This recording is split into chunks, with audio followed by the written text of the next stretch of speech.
कई सारी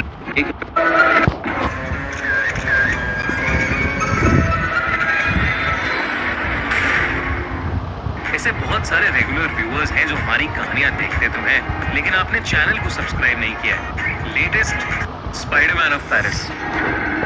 आपने कई सारी हाइस्ट मूवीज देखी होंगी जिसमें कुछ लोग मिलकर एक गैंग बनाते हैं और चोरी करते हैं। या तो वो बैंक और कसिनोज के लॉकर से पैसे चोरी करते हैं, या पॉपुलर म्यूजियम से डायमंड्स या उनकी सबसे कीमती चीजें जैसे आर्टिफैक्ट्स या पेंटिंग चोरी करते हैं।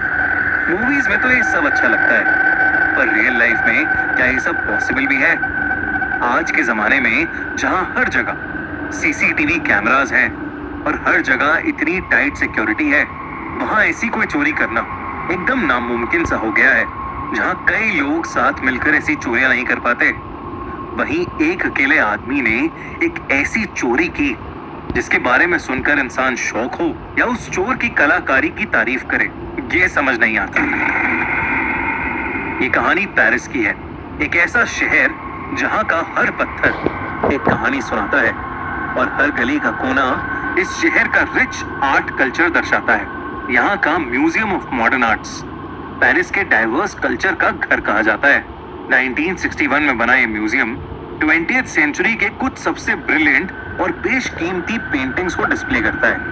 मगर कोई नहीं जानता था कि जो म्यूजियम लोगों के लिए एक इम्पोर्टेंट कल्चरल स्पॉट था, उसे एक आदमी लूटने वाला था।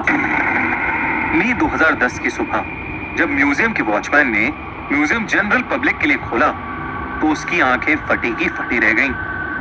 रातों रात म्यूजियम से 5 कीमती पेंटिंग्स चोरी हो गई थीं, जिनकी कीमत कुल मिलाकर $100 मिलियन यानी 800 करोड़ से भी ज्यादा बताई जा रही थी। इस हादसे के बाद सिर्फ पेरिस में ही नहीं, पूरी दुनिया की आर्ट कम्युनिटी में तहलका मच गया। म्यूजियम में ना ही कोई तोड़फोड़ हुई, ना ही किसी की कोई ट्रेसेस पाए गए और ना ही अंदर बाहर जाने का कोई सीक्रेट पैसेज मिला था। चोरी का पता लगते ही पेरिस के पुलिस डिपार्टमेंट में शोर मच गया। पुलिस टीम के सबसे सीनियर इंस्पेक्टर को केस की इन्वेस्टिगेशन में तैनात किया गया। सिर्फ यही नहीं, पूरी दुनिया के प्राइवेट डिटेक्टिव्स और आर्ट इन्वेस्टिगेटर्स भी इस क्राइम को सुलझाने में लग गए थे। जब पुलिस ने इन्वेस्टिगेशन शुरू किया तो उन्हें पता चला कि चोरी के वक्त म्यूजियम का अलार्म सिस्टम खराब पड़ा था और जो सिक्योरिटी गार्ड ड्यूटी पर इंचार्ज था वो म्यूजियम के अंदर ही राउंड लगा रहा था, लेकिन तभी भी उसे पता नहीं चला कि चोरी हुई तो हुई कैसे। सीसीटीवी में देखा गया कि एक आदमी मास्क पहनकर अंदर घुसा और वो बहुत ही आराम से एक के बाद एक उन 5 पेंटिंग्स को चुराकर म्यूजियम से बाहर ले जा रहा है। ऐसा लग रहा था मानो वो किसी पार्क में वॉक करने आया हो। म्यूजियम के बाहर वाली एक साइड पर पुलिस को उन 5 पेंटिंग्स के वुडन फ्रेम्स पड़े मिले, पर उन पर भी कोई फिंगरप्रिंट्स नहीं थे।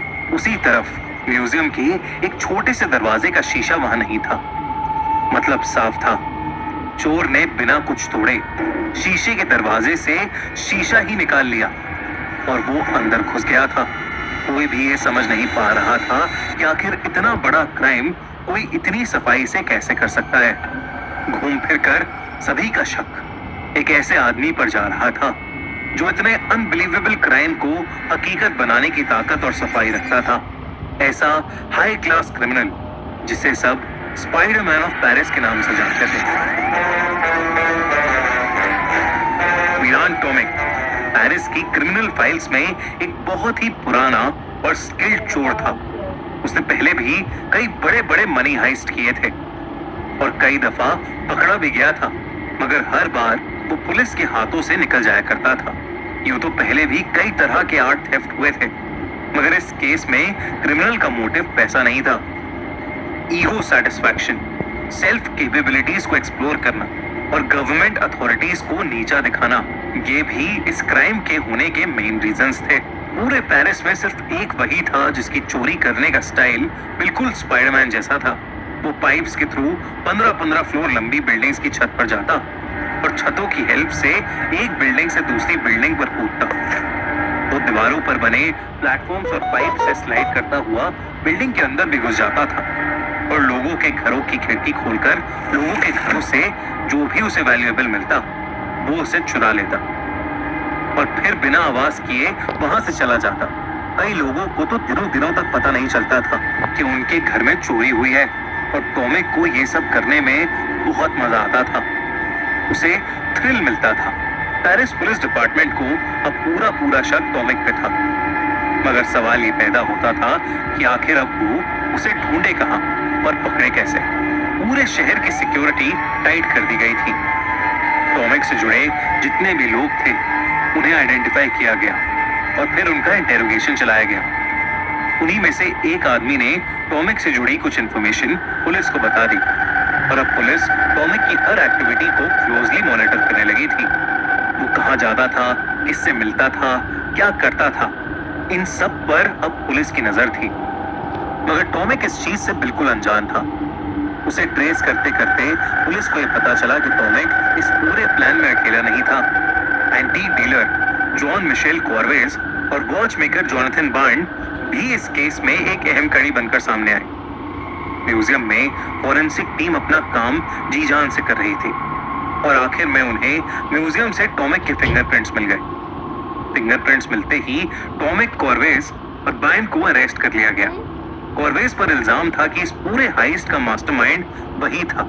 उसी ने टॉमिक को पेंटिंग्स चुराने का ऑर्डर दिया था क्योंकि उसे आर्ट से जुड़ी हर चीज से बेहद प्यार था। वहीं दूसरी तरफ बार्न पर उन सभी पेंटिंग्स को स्टोर करके रखने का इल्जाम था।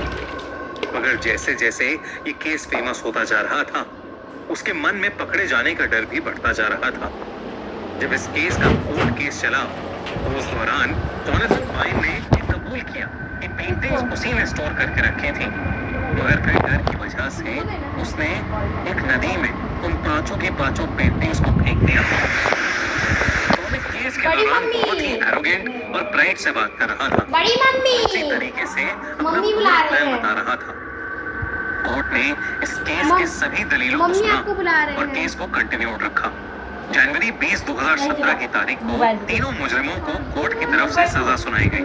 कॉर्वेज को 7 साल, बार्न को 6 साल और इस केस के मेन चोर टॉमिक को 8 साल की सजा सुनाई गई।